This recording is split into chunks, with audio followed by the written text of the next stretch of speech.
aside from the awkward introduction, today I'll be talking about 5 lessons I learned after college. For reference, I am 25 years old and turning 26 this year. It's been about 3.5 to 4 years since I graduated college. And yeah, things have changed. A lot of my life has changed in terms of personal, professional, and also, environmental as well. Many things have changed, so that's what I want to share to you about of what I've learned and how it has shaped me to who I am today. So if I look here, it's because I have my phone next to me. I apologize if you hear cars passing. It's because I'm actually filming next to my sofa, on my sofa, next to my window. So you might hear a little bit of background noise, but hopefully that's just white noise for you. The first thing I want to mention is adapting to change. And a lot of times life really does rarely ever go as planned. Adapting to change really is the big thing for me because where I went to school was a very small town. I went to school down south, and the population was literally just the college town. That was how small it was, and maybe a few other people that farmed around there. But it was a very small town compared to where I live, and I've been growing up. When I went back and graduated, I came back to my hometown, and just the hustle and bustle of the city and trying to kind of feel like I'm back to where I was a little bit of a hard transition for me. And environmentally, I also moved back with my parents, which that's very normal, right? Moving back with your parents after graduating. But I spent about 5 to 6 years without my parents, living alone and kind of just being in a very small circle of friends. So coming back and I guess essentially having to live under the roof and trying to build that relationship with my parents again was just another thing that I had to transition and learn how to do.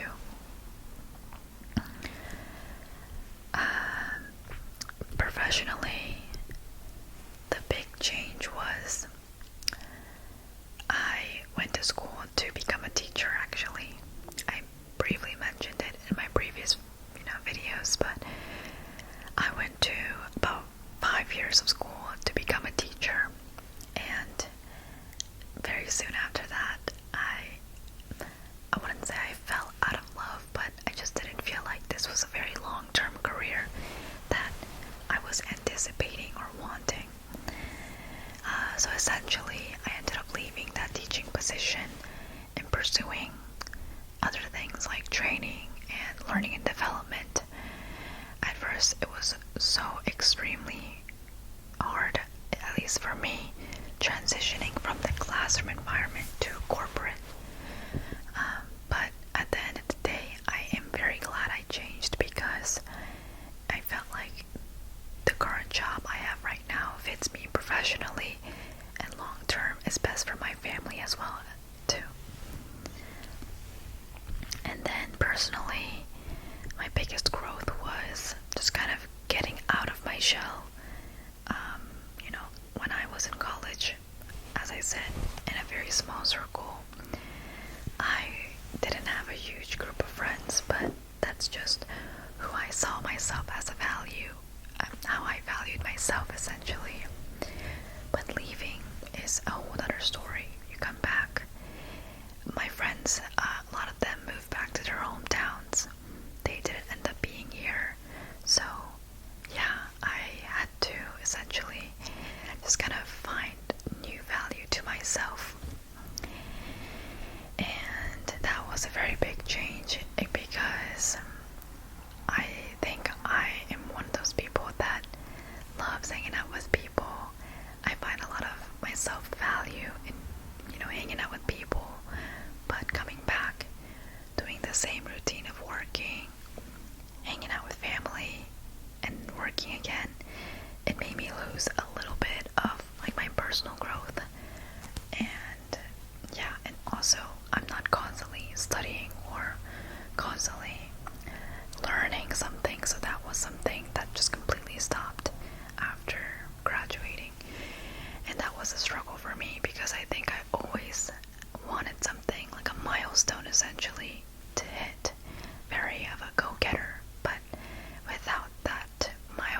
I was hitting anymore. I kind of felt like there was no point. So that was a kind of a harsh reality that I had to face.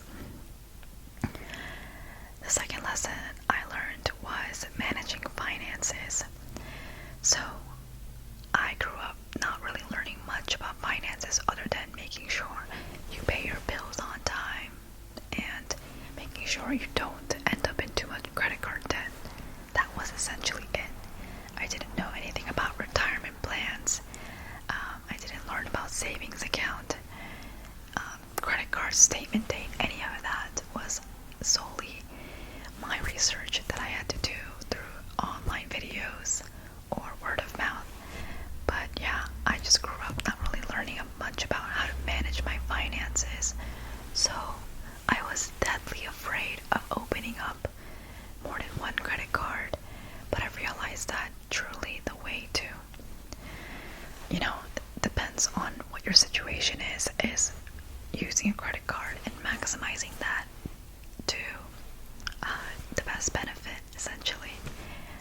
So yeah, I still think I'm trying to figure it out even till now, but I've definitely opened up a savings account a couple years ago, and I've been saving each time I get a paycheck. And then also just financial literacy is so important, because truly when we work, it's very easy for us to want to go spend money, right? Especially after being a college student where you didn't really have a lot of money. I was very optimistic about renting out my own apartment, buying new stuff, getting furniture, but all of that came to a cost. So just making sure you really budget every time you do swipe that credit card is so important. The third thing is the importance of work-life balance. When I say work-life balance, people might think making sure you have enough breaks, right? But beyond that, prioritizing your mental health and setting boundaries with your coworkers, even with family and loved ones, is so important, especially making sure you're able to balance work and personal life together. So that, yes, work is important and personal life is important, but to really mirror those and merge those together sometimes is hard. So it's really important to separate them as much as you can and find a really good way to give yourself a break, but also focus on your professional growth. So again, that may look different for everybody, but personally for me, I found that working hybrid helped me stay home a little bit more, prioritizing my mental health. I also really love that I could help out, at home while at least my husband is away working 5-6 days outside. So we were able to kind of balance home life and making sure that things were completed at home and things were getting missed out, essentially. The fourth thing is the value of networking. And sometimes networking doesn't always have to be thinking of going to conferences and making your name out there like LinkedIn. I really think networking is simply just building relationships. Every person you see, whether it's professional or personal, is another opportunity for you to kind of add a link into your life. And sometimes that's really the most beautiful thing, to find a link or this kind of connection that you have with somebody.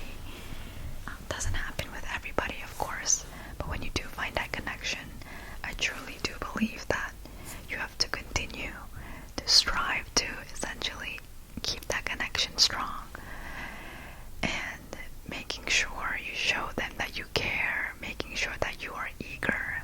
Otherwise, it's hard for people to read other people's minds and exactly know what they want. So yeah, that's my short word on networking. And fifth is the importance of continuous learning.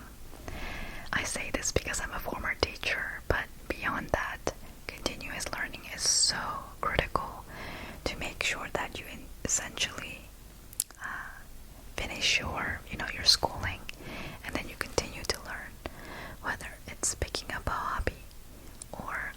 a certificate or license, or simply just finding value into learning something for the first time again as a student.